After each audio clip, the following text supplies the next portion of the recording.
Hi, we're looking at Unit 7, Lesson 2 homework. Number 1 says if a circle has a circumference of 10 pi inches, then which of the following represents the area of the same circle in square inches? And so the first thing that you need to know is the two formulas for area and circumference of a circle. So circumference is 2 pi r, and area is pi r squared. So what we need to do is we need to use the circumference that we already have. This is C, and plug it in here. So 10 pi equals 2 pi r. And what you're going to do is solve for r. So divide both sides by 2 pi.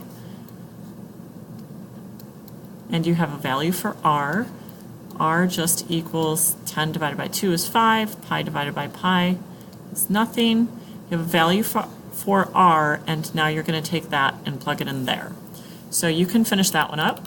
If I take a look at question number 2, it says, in the design shown below, 4 semicircles are attached to a square whose area is 36. First of all, the area of a square is side times side. So side times side is also side squared. So some number squared equals 36. So S must be the square root of 36. Or 6. So what I know is that all of these side lengths are 6. And if you picture putting two of these semicircles together, you're going to have a whole circle. And the radius of each circle is going to be 3.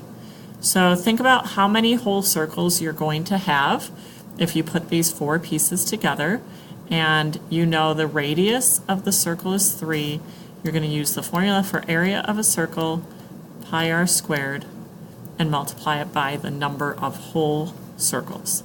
Okay, so leave you with that one to finish up also.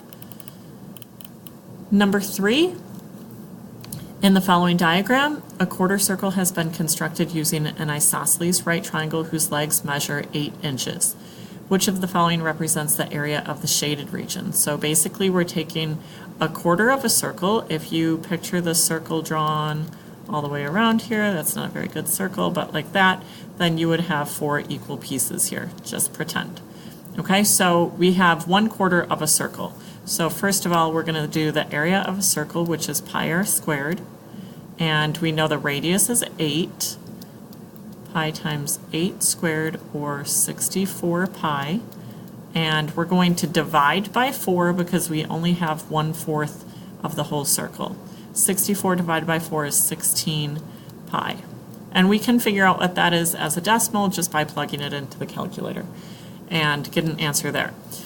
Then we need the area of this triangle, and the area of a triangle is 1/2 base times height, and so it's 1/2 of 8 times 8, or 8 times 8 is 64, half of that is 32.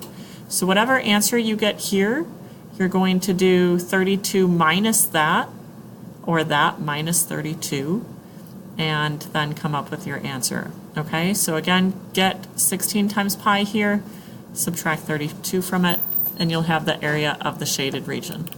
For question number 4, we have a semicircle, and it has a diameter. The hypotenuse of the right triangle is shown, and so you're going to have to use a little bit of trig here that we did in the last unit to get the whole hypotenuse of that triangle. So let's think about this. From this angle 68, this side over here is adjacent, and this side is the hypotenuse. So we're going to use a trig function. Adjacent and hypotenuse is cosine. Cosine of 68 equals the adjacent side 7 over the hypotenuse. Let's call that x for now.